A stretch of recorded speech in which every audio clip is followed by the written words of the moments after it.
to our special guest for the night, the incomparable, all-time great, Just Blaze. You're Sir, how are you? I'm good. How are you? I'm doing as well as can be in these quarantine world is burning times. Yes, I know the feeling. Yeah, you've been staying busy. I see that you were one of the first like producer DJs I saw who seemed to really lean heavy into Twitch and sort of getting like a pristine streaming setup. Like Yeah, now you got to get it right. Like, I mean, my whole thing was just if I'm gonna, I try to do whatever I do at a high level and just give people an experience. It wasn't just about me playing records because a million people can play records. Sure. And nowadays with advancements in technology, people can play them well. Right. So my thing was I had to deliver something that was akin to more of an experience that you couldn't just get on any stream. Whether it was from the record selection to the backgrounds and just the overall presentation. I took a break from it because I had a couple of records I had to finish, but I'm going back in this weekend. Amazing. Yeah, no, it really looks great. And it's been an interesting, I've been saying this because we've been sort of dipping our toe in that pool as well, but I never thought that I would be a streamer in 2020. It wasn't necessarily high on my priority list, but it's kind of cool. But, I don't think I've ever delved so deep into something I actively did not want to at first. But, as soon as you see the writing on the wall, it's just like, let's embrace this new platform. And it's really cool to see a lot of, cool people do shit. Yeah, we got to, until we figure out what the new normal is going to be, this is kind of where we're at. Absolutely. Well, we are absolutely thrilled to have you on our show. This is episode number 52. We have, we started as a live event in LA. Funny story, the first show that we ever did, Peanut Butter Wolf came to our show in LA when this was a live event. And at the end of it, he came up to us and he said, "Hey, I've been texting my friends about this game," and he was sending them screenshots of our game at the time. And it was a group chat called Rap Nerds. And he was showing us the people who were in it. And it was you, it was Questlove, it was like DJ Premier. And we still got that group. We still talk every day. Yep. Questlove was telling us that a few episodes ago. So we're thrilled to have you here. You're exactly the type of person that we make this show for. So if you're ready to get into it, you want to do some rap nerdery? You want to just let's do it. All right, let's do it. We're going to hop into our first round, Just Blaze. And the first round is called The Choice is Yours. This is general multiple choice. You can, of course, lean on the chat if you would like. A lot of people take the high road over the chat, but we don't judge either way. But you're kind of a hip-hop brainiac, so we feel like you won't necessarily need to. But from your lips to God's ears, let's see. All right, here we go. First question. On the 10th anniversary Illmatic Large reissue, Professor. Wow, he's just going straight for it. Large Professor as the producer of Star Wars. Oh, you had the options there. I didn't even see that. All right, cool. They are there, but yes, it was a Large Professor beat that was also used on a Large Professor album. Yes, it was. Yeah. Obviously, we included this in here, not just because you come from a lineage of amazing producers of the East Coast hip-hop variety, but you're also a huge Star Wars fan. I was born in 70. I was born at that time, so I'm a kid of the 80s. So what kid in the 80s didn't love Star Wars? What was your opinion of the last trilogy? I know that there was a lot of mixed emotions. I put it this way: The Force Awakens was kind of a remake of New Hope, but I wasn't mad at it. It set it on a nice tone. Yeah, set a nice tone. Last Jedi just wasn't it. I watched it. I was entertained while I watched it, but it was kind of like, I like sci-fi in general. So like when Prometheus came out, I bought like 30 tickets, had the whole crew come down. It was the same thing. It was like we watched it and we were entertained, but when it was over, it was like, that really wasn't that good. Didn't really stick to your ribs, Yeah, I feel like Rian Johnson, who is a great director, but I think in this case, he disrespected the mythology and character of Luke Skywalker. He sidelined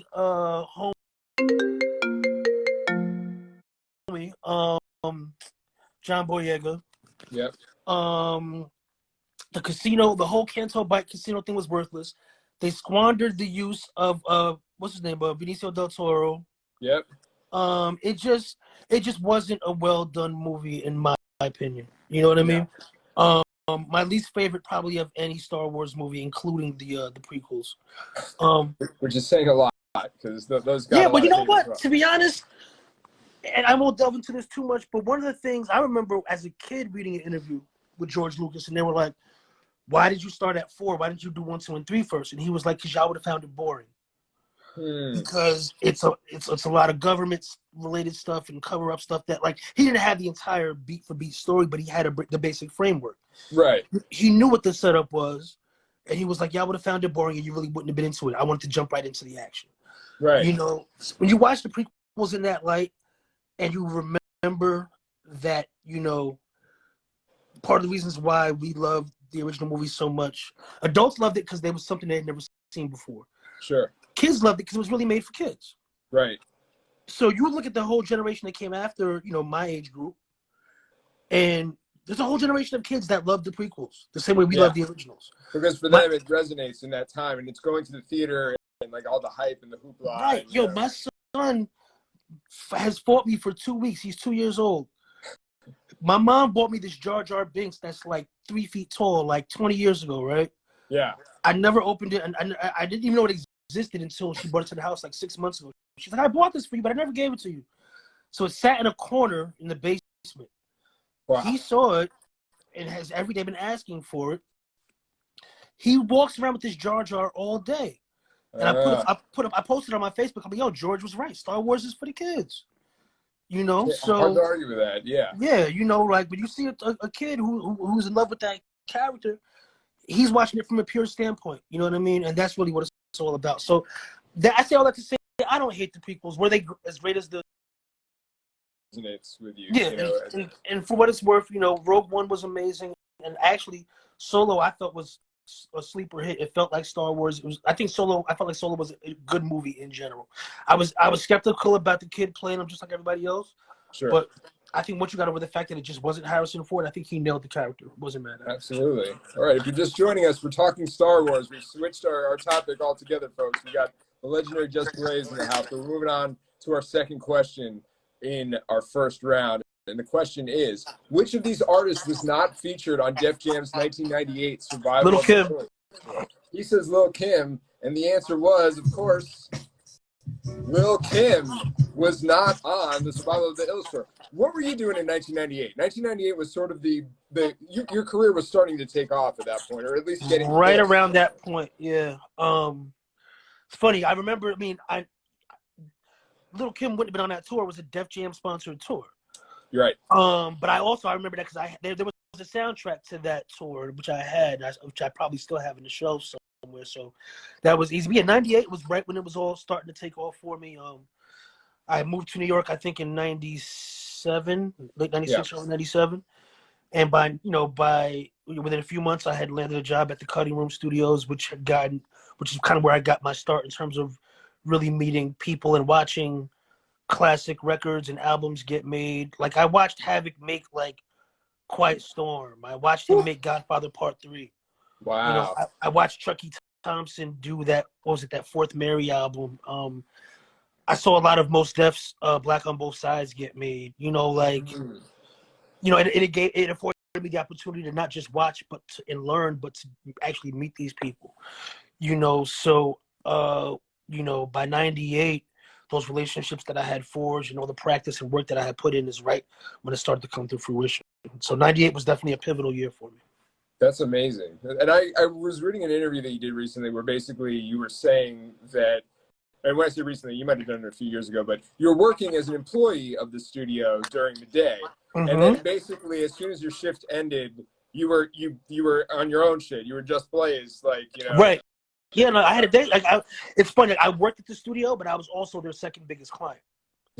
So I would have to like schedule my sessions around my work schedule. So it's like if an artist wanted to do a session, right? You know, unless it was like a really big money client and they would just turn the blind eye, I would always have to start my sessions like 7:30. So 7 o'clock, get off work, prep, get ready. 7:30, I'm in the session until 8 o'clock in the morning.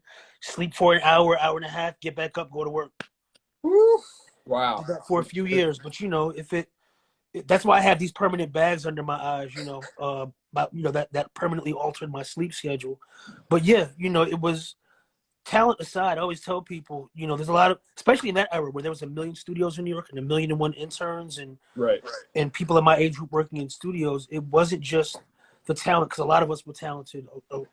More of it, I think, was being able to take proper advantage of the opportunities that landed in your lap, and being able to massage those relationships and cultivate them and grow them without being overbearing. I was never a salesman. I was just a cool dude that made beats, that worked at the studio, and I think having that type of personality and carrying myself that way, along with the talent to back it up, is what, landed me in a position that I ended up in. Amazing. All right, we're going to move on to it. We've never seen somebody operate with such speed as you just was. And you are absolutely correct. Now, the interesting thing about this is that a lot of people, even when the Versus battle was going down, they thought that was Primo. They very much think it's Primo. Why do you think But that there's a couple of reasons for that. There's a couple of reasons. One, the drum bounce is in that same vein of a lot of Primo's drum bounce. It doesn't necessarily even sound like a Primo beat. Right. But the way the drums are quantized and the way DR did the stutter on the horns, the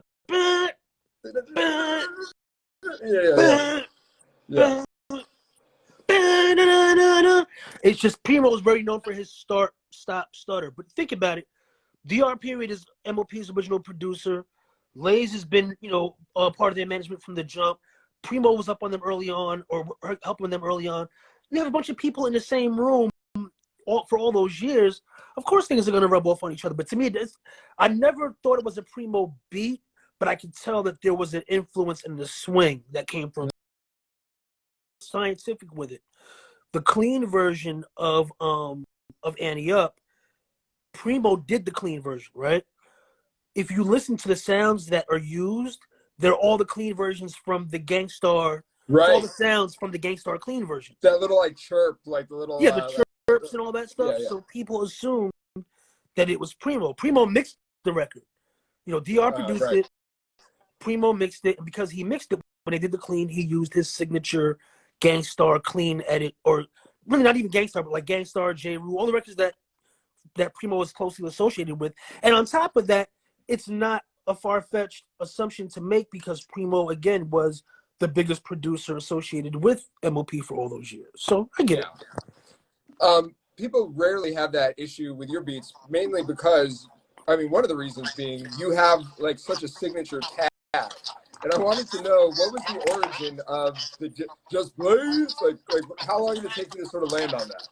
So I knew I was never gonna be I knew I was never gonna be like an artist producer. Like I was never gonna be a Dre or a Ye or a Pharrell or anything like that, or even like Swiss. Like I got real bad asthma and I got no breath control, right?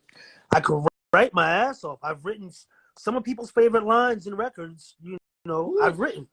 I could write, but when it comes to the delivery, you would never believe the stuff that I can write. You would never believe it coming from me. Imagine me on stage talking about, the gun lift you up, blah blah blah blah blah. Yeah. So my thing was trying to find a way to establish myself as a brand. When most producers did that, it was by becoming an artist. Yeah. So my thing was just asking the artist to shout me out on records, or sometimes the artist would just shout me out on records. Sure. You gotta remember, I was also an engineer, so what would happen sometimes is artists would shout me out on records because I never wanted it to be seen by the actual producer. Like there were cases where the producer didn't get a shout out, but because I was the engineer. You know how Jay shouts out Guru? Right. Guru's not. So I get it. It's Jay's way of acknowledging it. But me being a producer as well as an engineer, early on when the artist would shout me out, I would have to take it out because it's not my record, and I don't want the actual producer feeling a certain way. That could get awkward really, really quickly. So artists sometimes would give me a shout out. Sometimes I would ask for it. Sometimes they would do it. Sometimes they would do it on their own accord. So when we were doing Pump It Up, Tracy, what up? When we were doing Pump It Up, I asked Joe to do it. He was like, "No, you do it." And I was like, I'm not shouting myself out on a record. As we all know now, Joe's just a quirky, weird dude in general. Got a personality. Yeah. Right. This was like our third time ever meeting each other. He's like, "Nah, man, you do it." So I'm like, all right. And this was his way of being funny. I think if I had really just said, "No, please do it," he would have done it. Sure. But I wasn't going to go back and forth with him, so I went and did it. And there was a joke that we had at the studio that night, because his previous record was this record called Focus. And there's one part in the Focus song where he's there's one part in the Focus record where he's running off the days of the week, and he's like, Mondays, Fridays, Saturdays. Right. So then when I got in the studio, or when I got in the booth, I was tight at him for making me do it. So I was like, "Just Blaze." And then they were like, "Yo, that's it." And I was like, "No, it's not." And I tried it a bunch of different ways and nothing stuck. And is that just the one that you've used ever since? Like, have you ever re-recorded it? Or yeah, no, I've re-recorded it a few times, but it's always the same way. And the thing is, what happened was, after that happened and it took off, I was still trying to find a better tag. Right. And I could never come up with anything. And so I just wasn't putting it on records. And then artists would be like, "Yo, why didn't you put the Just Blaze?" So that I had to keep doing it. And that was it's part of the treatment. It's part of the overall package that they're like this one record I'm doing right now. I don't want to name the artist, and things haven't been announced. It's not my place to put out there. Sure. But I had sent him this track, and he's like, it was just a beat. It wasn't even like, I think he's used to producers just sending him the beat and him recording it and him putting it out. It's like the finalized version of the beat when he gets it, basically. Right. I think that's what he's used to. Me, I send a basic skeleton, the artist records, and then I produce the record around that. Right. So he texted me, he's like, "Yo, this beat is amazing, but where's the Just Blaze?" And I was like, "Bro, you haven't even recorded. I didn't even know if you were gonna like it, first of all. Second of all, you haven't recorded a single word yet." It's like inspecting a $100 bill to make sure that it's not counterfeit. He's like, right. I'm like, "Bro, where's the Just Blaze? You gotta record the vocals." All right, take note. If you guys, anybody in the chat works with Just Blaze, the drop is gonna come, but you can't force the drop. Yeah, don't force the drop. Don't force the drop. All right, we're moving on to the final question in this round. Before the world associated the name Jay-Z with Sean Carter, the moniker was first used by a producer from this crew. Hobo Junction, I think. He's saying Hobo Junction. This is the first time that you don't seem 100% sure, but because you are Just Blaze, you are absolutely correct. It was one of the producers in the Hobo Junction. Yeah, I vaguely remember this. Wasn't that wasn't Saphir and those dudes? Who was in Hobo Junction? No, Saphir was Hobo all right, Junction. Yeah, all right. Yeah. They had that infamous battle against somebody. Souls of Mischief. Right, against Souls, on the radio, right? Yeah. Yep. I mean, obviously, and from what I remember, Souls treated it. This is like an interesting distinction.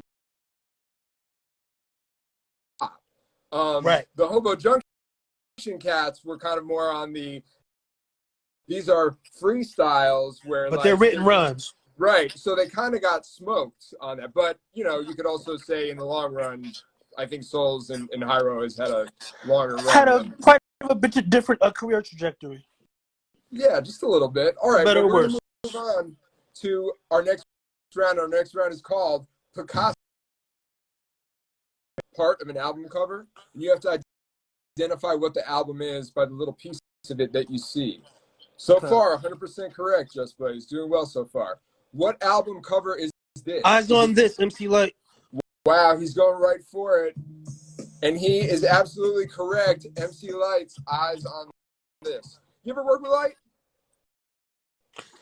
No, not. Okay. And she was, I think, one of the heads of the LA chapter So we dealt with each other on, Recording Academy Matters and Grammy Matters, but never like in the studio. Fun fact, though, that record that she did with Primo a few years back was actually initially Primo made that beat at Baseline.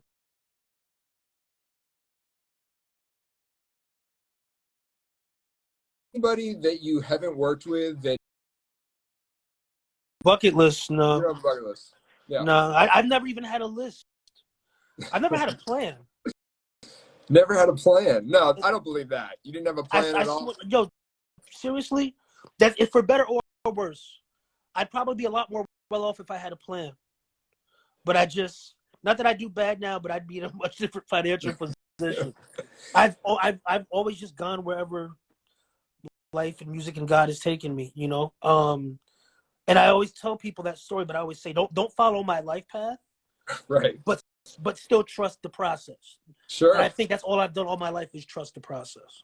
Amazing. All right. Well, your process has been working well for you so far in this game. We're moving on to the second question. What album cover is Doom. this?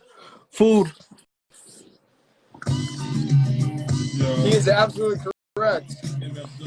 You did a Doom remix. You did a Cookies remix, right? Yeah, we did that just for fun. One day, he was performing. Actually, the way it all started, I went to a Mad Villain show. Was it Mad Villain? Yeah, because I knew certain people. I was able to sit at the side of the stage. Right. But in the crowd still, but like right off to the side. So I had this camera, this brand new camera I had just gotten, and I was taking pictures. And I don't know if you know Ben Grimm. That's like his manager / security, Big Ben. Yeah. Klingon. He comes over like, he's on the mic, and he looks over to the right. He's like, yo, homie, you must be cool because the way you sitting, but no pictures. So I was like, okay. Wow. They were back in the bag. Yeah. And then afterwards, I think Madlib told him, good, like, you're not gonna recognize me, my face in the crowd when you're dealing with, in perform mode. Yeah. Right, exactly. So, from that point on, me and Madlib knew each other pretty well from a few years before. And then, Grim takes me, Ben rather takes me over to Doom, and we meet. Doom comes back to New York to do Central Park, a show at Central Park. Is that show where he had on the Knicks jersey? I think it's one of the few New York outdoor concerts he's ever done. Yeah. So we were hanging out afterwards. It might have been Doom and De La, maybe. But anyway, so Doom comes to me and Doom are hanging out for the whole day. Then he comes to Baseline. And that record that I used for the Cookies remix, I kid you not, I have had that record since I was 6 years old. Is it a My Sesame mom Street? took me to Sesame Place. Yeah. And, right when we were leaving, they had the little gift shops all over the, the music parks and whatnot. Yep. And they had this Sesame Street album. So I'm like, yo, mommy, I want this record. So she buys it for me. Yeah. I get home at 6 years old and I'm like, childhood and my teenage years, my adolescent years, and my going into my adult life, I'm like, one day I am going to make somebody rap on this. I never forgot about it. No way. So from the time I was 6 years old. So fast forward, we're at Baseline, and it hit me because he had the Cookies record. And I'm like, bro, wait a minute. No, we have to do a remix to Cookies like right now. And he was like, what are you talking about? I'm like, we have to do a remix to Cookies right now. He's like, okay, what makes you say this? And I play it for him, and he's like, I had my Sesame Street record in the studio. Why? You just Because I knew that one day it was going to get used.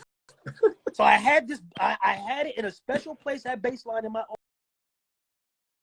Like, he's mind blown. Like, and it's quirky, so it's up his alley. Like, it's up Doom's alley.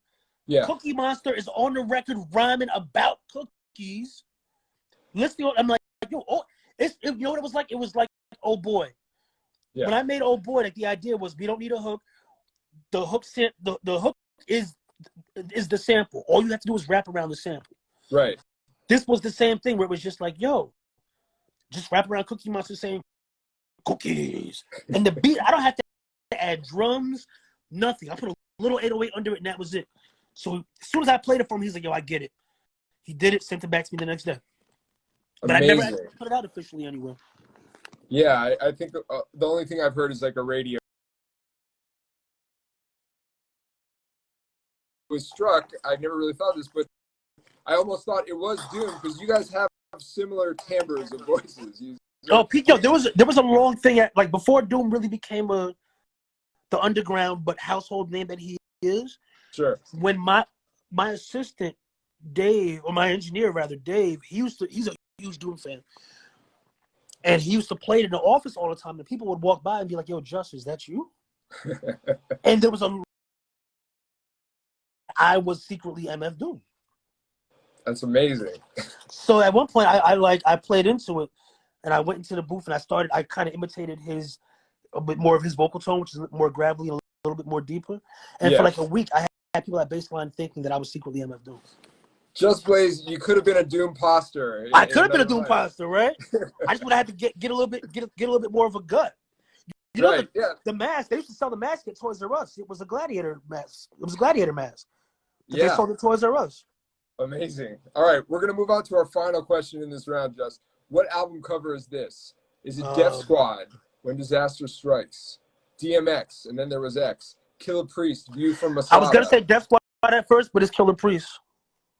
He says Killer Priest. It is. I see the cross now. This was another super early Just Blaze like placements. How did that all come about? This is what, 97? I don't remember how I met Priest. You know what? It might have been, what was Foxy's old manager name? Don Poole. Don had got a position, like a VP of A&R position at MCA. Priest was signed to MCA, and I want to say I met with Poole, and he suggested me getting together with Priest.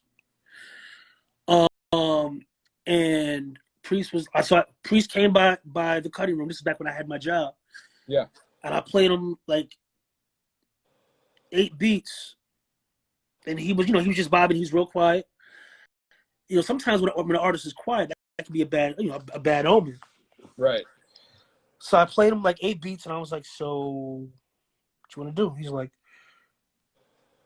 "What do you mean?" I'm like, "Do you like any of them? Do you want any of them?" He said, "I want all of them." And I was like, "Oh, okay." He's like, "How much?" And I was like, "Oh, I don't know. I'm like 18. Like, I don't know what, 19 maybe." I'm like, so we worked it out. Within a week or two, Poole had got me a check for a first half for all 8 beats. Wow. It was more money than I had ever seen in my life up until that point. And, that Wu-Tang affiliate money. Well, also Wendy Goldstein at the time was making a big push for hip hop at MCA. That's how so many groups ended up over there. Yeah. So we went in and cut a bunch of records, and me and Priest actually ended up becoming good friends. Like, he would come by the crib and kick it, and funny enough, I don't know if, this was known back then, but, it was kind of like a random footnote, but he was together with Emil that used to be with Rockefeller for a long time. Oh, wow. Yeah, like they were dating they were very serious for a long time. That was because of me. Ah, matchmaker. It wasn't intentional. Yeah. But yeah, he used to come visit me sometimes, and I'd be with her. And she was a Black Hebrew, and there's a pretty girl who's a Black Hebrew. Oh wait, hold on. Right. That was like that's a get. Right, like that's his way in. So I admittedly kind of reluctantly introduced them, and sure, they were together for quite some time. Amazing. I had no idea. I did not know that. All right, so far you are 100%. You're crushing it. No one has ever got a perfect score on the show, but it's looking like you very well could. We're moving on to our third round, and the third round is called Digging in the Crates. This is our sample round. So I'm going to ask you a question and then play you a sample. You'll have to answer about what you hear. So here we go. The CB Sharp 5 drum break. Raekwon. Vargas. Wait, who has not sampled it? Oh. Ooh. So which of these artists has not sampled it? Got I'm it. going Okay. to play you the drum break just so everybody else can hear it too. Right. Mr. Cheeks. He says, Mr. Cheeks, we're going to do a little bit of a reveal here. So, first of all, we know, yes, Raekwon. Lil' Kim. And Outkast. So, yes, Mr. Cheeks is the only one to not have used that break.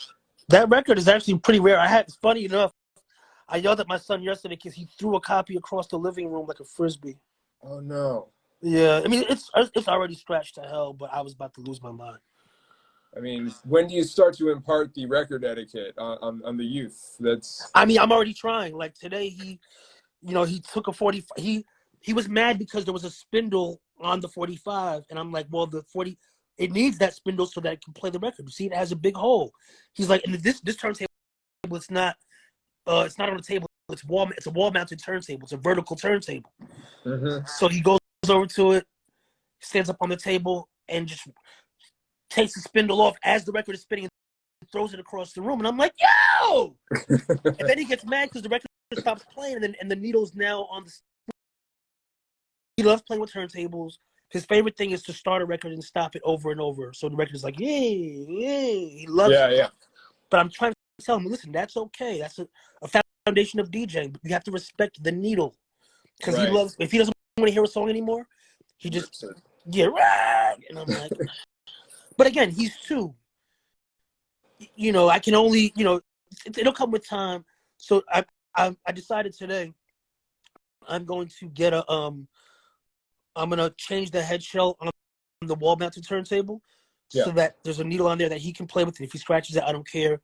And he already has a few of his own records. So if they get scratched or whatever, it doesn't matter. That's for him. But yeah, so, but yeah, it's just frustrating because like today he scratched up a 12-inch I have of a bunch of unreleased Black Moon stuff, and he just totally gashed the record. And I'm like, yeah. For better or worse to your record collection. All right, second question. X-Clan sampled this Fela Kuti song for their 1990 single Grand Verbalizer. What time is it? So Damn I'm going to get this one wrong. The X-Clan. No, I know. Yeah, I know. It was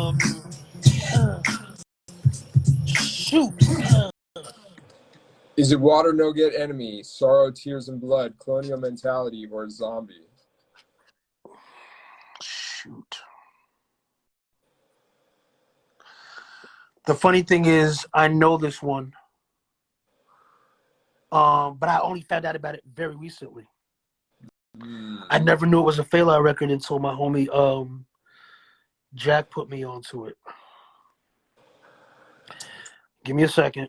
Yeah, we can lean on the chat too. The chat is there if you want to go. I'm seeing a few different answers in there. I'm just trying to think. I know it's not Water No Get Enemy. Right.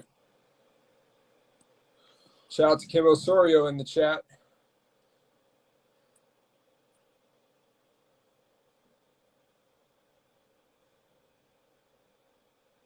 It looks like we have a little bit of a lost connection here.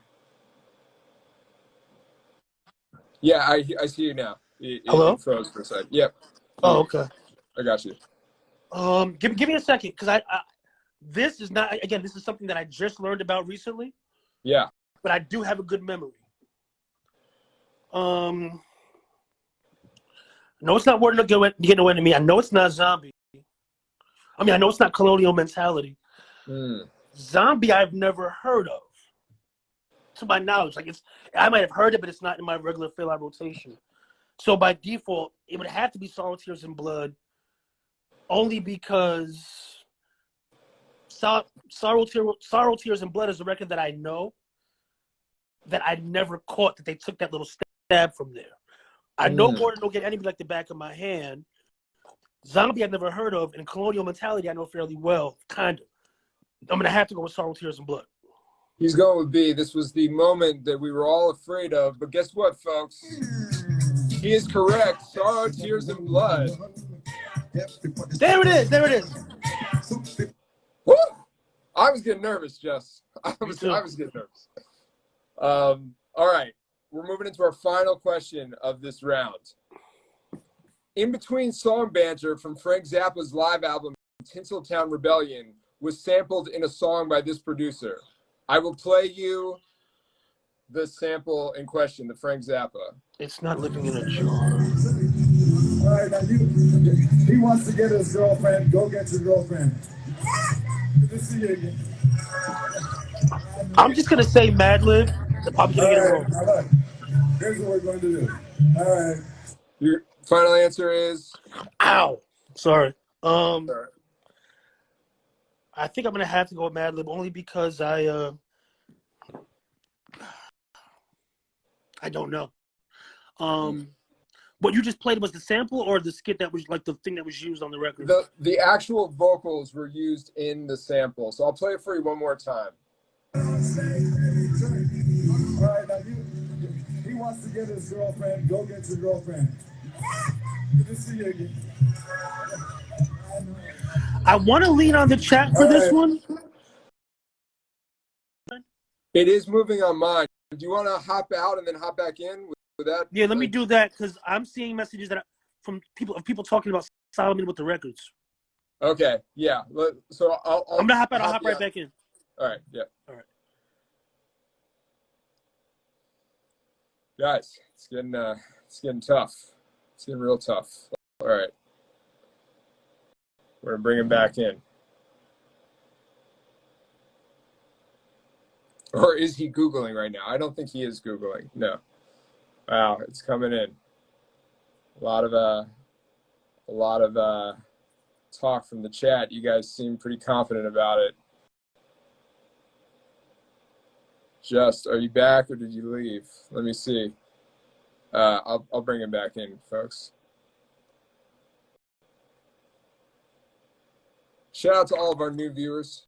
Are you there? yes, sir. All right. Does the chat seem current now?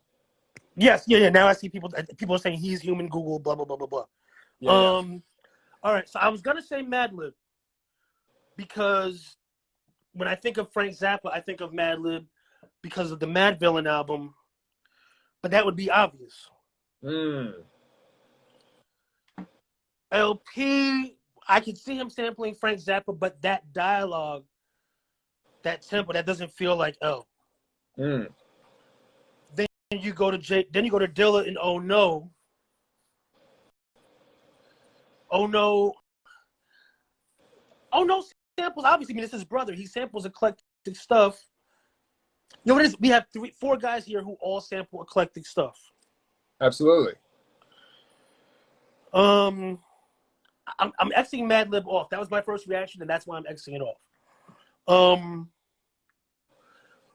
going to X off LP. Oh No could be, and this is me using deductive logic because I don't know. Sure. Oh No could be, I feel like that's the real trip up. Like, was it him or his brother? Oh. But again, that would make it too obvious. So I'm going to take this shot in the dark here, and I hope I don't mess up the perfect score so far. I'm going to say Dilla Dog. He says Dilla Dog. Let's hear it. Oh, yeah. Now, see, as soon as you played the beat, I knew what it was. Yep. Now, Doom did rap on that, like other people have used it, but yeah, that was a Dilla, Dilla track from Donuts, the Mash. All right, so Jess, we are now in our final round. You have a flawless score thus far, so this is how our final round works. I'm going to give you a choice. You get 3 categories to choose from. You will have 90 seconds to answer. They're not multiple choice, but you will have 90 seconds to answer 5 questions in the category of your choice. And these are your categories for the night. Madlib Invasion, Star Wars lyrical references, or remixing with the Beastie Boys. You get to choose which lane you want to go in. We have questions about Madlib, We have you have to identify who drops the Star Wars reference in a rap, or questions about Beastie Boys remixes. Is it multiple choice or no? It is not multiple choice. I just have to know the answers. You have to know the answer. You can rely on the chat for that as well. There's two. You know, I read an article recently about Star Wars lyrical references, and it was so many that I had never heard before. A lot of underground nerd rap stuff. Sure. That I may have missed out on. And Madlib's catalog is so deep. I know a lot of it, but there's so much that I don't know. Are you playing it and then asking me who did it? No, it's a speed round, 90 seconds, and you're trying to get the 5 questions right. Got it. Now, I will say this. I do think that the Star Wars lyrical one is a little bit tough, so I do have one caveat for it, and we've never done something like this before. I will have the answers on there, but there are more answers than there are questions. So it'll be a process of elimination. So there will be options to choose from on the screen. There will be options for that one, but if you get it wrong, it's done. You know, like that question is burnt if you get it wrong. Got it. And the goal is to get all 5. Yeah, all 5. That's how you get that perfect score. See, Beastie Boys, but the era of Beastie Boys that I love, there wasn't really a lot of remixes. I love the first album. That's my favorite. Sure, yeah. That's why the remix that I did for them years later sounds like something from License to Ill, because I wanted to bring them back to that era that I love. That was the I would imagine you probably threw that in there just to mess with me. But that might be the only one that I get right. Because a lot of the stuff from the later albums, I heard them, I didn't retain them. Sure. You know what? Screw it. Let's go. This is what I want to do. We'll do Star Wars. Yeah. And then I want to play the Madlib one for fun. That's perfectly fine. So, all right. This is what we're going to do. We're going to do Star Wars. You are going to have these options up here. So I'm going to go over the rules one more time. You can use the chat. If you don't know the answer, you can pass and we can come back to it. If you get an answer wrong, it's burnt when, you can't retry on that one. And the chat is there to help you. There's a little bit of delay in the chat. I have OC's times up here, time to 90 seconds. So when we stop hearing OC, your time is up. So are you ready? Sure. All right, here we go. Just Blaze Star Wars references. I'm going to bring these options up here. These are all of the options, and I'm going to read you the lyric, and you are going to have to pick who said it. I'm going to feel it so bad. I'm just pulling up the questions here. Yep. You got Just Blaze in the hot seat right now, guys. He's got a, thus far, perfect score. No one has ever gotten a perfect score before. All right. So I've never even heard a Mr. Eon song before. Listen, Jesus. just here we are. Big L, what up? There's no turning back. No time for looking back. It's done. Plus, congratulations. You mentioned you had a son. It's a little Nas reference there for all you. Anyway, 90 seconds on the clock. I'm going to read you the lyric. You have to identify who said it. Ready? Here we go. Yeah. We go through episodes 2 like Attack of the Clones. Work till we break our back and you hear the crack of the bones. Crack in the bones. Quality. Quality is correct. All right. I got that off the cadence. Like gravy to potatoes, Luke to Darth Vader. I'm a souped up sucker and I'll see you all later. I'm a souped up sucker and I'll see you all later. Ad Rock. Ad Rock is correct. Tell them ho, take their clothes off slowly. Hit them with the force like Obi. Ludacris. Ludacris is Chief Rocka. I don't know. Kanye? I don't know. Kanye is correct. I'm Jedi Master, Mace Windu. What you been through? Keep MC's head wrapped like Erykah Badu. What? Can you say it again, please? I'm Jedi Master, Mace Windu. What you been through? Keep MC's head wrapped like Erykah Badu.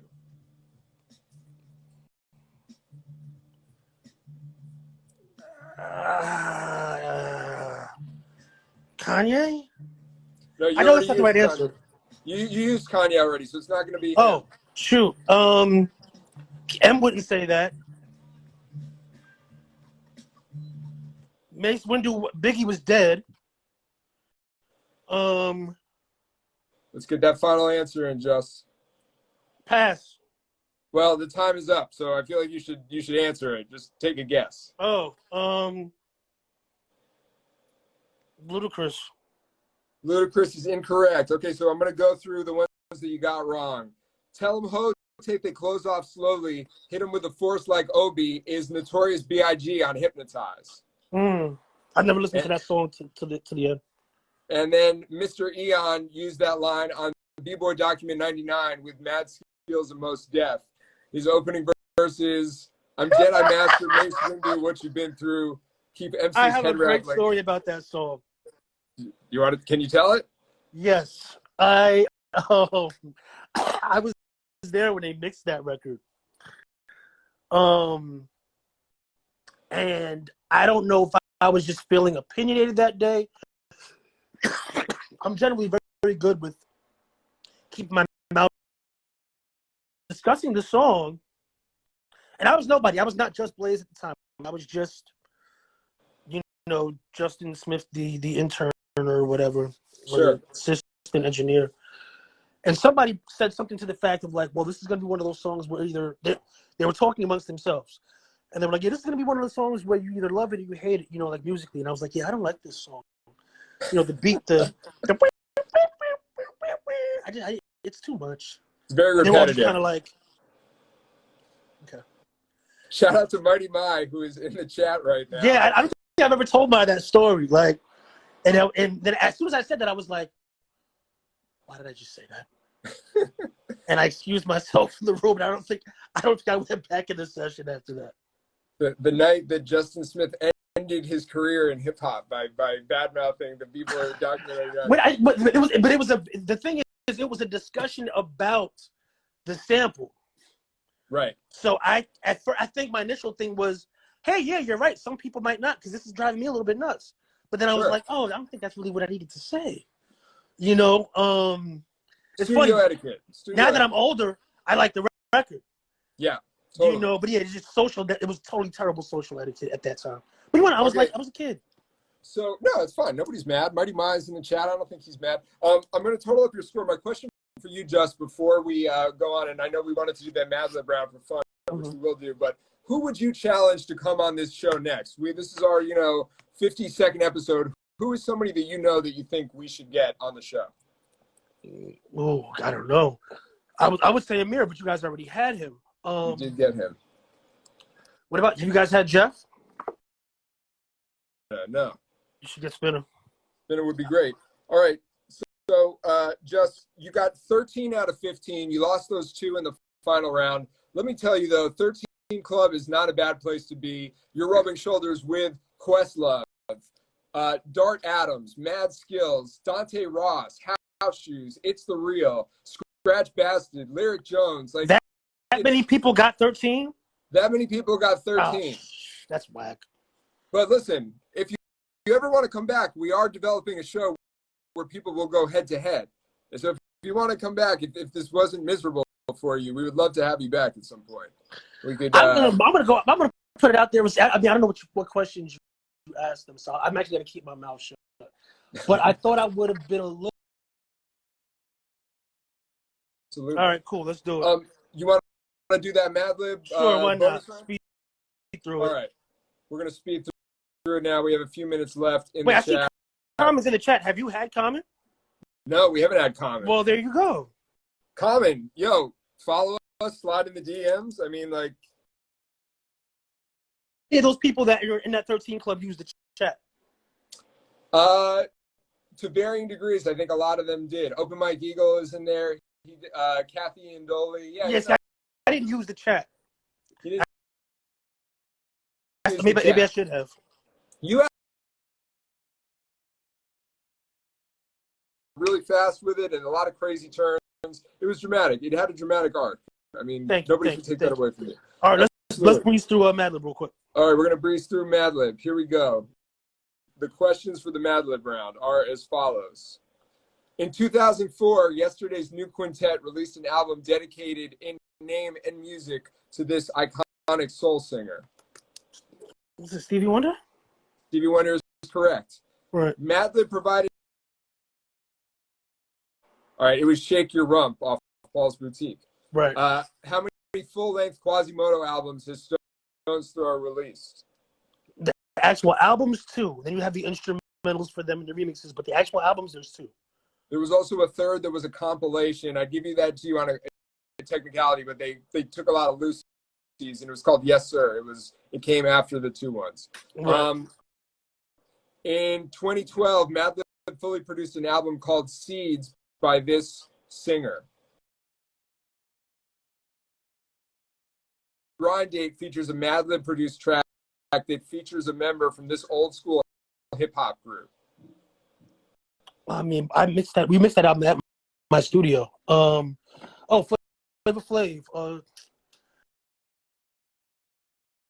Pretty well on the Madlib bonus round. Just Blaze, thank you so much for joining us. No doubt. We're Salute. absolutely honored to have you, and we'd love to have you back.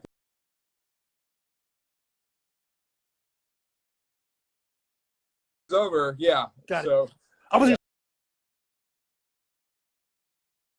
A shout out to RJD2 in the chat, former guest on the game.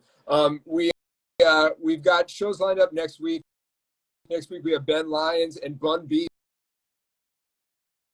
at 7 p.m. Pacific, 10 Eastern. So, come fuck with us, Just. We'd love to have you back, involve you in more ways. It was an honor. Sounds good, man. Salute. Thank you for having me. Appreciate you. Peace. Thank you. Take care.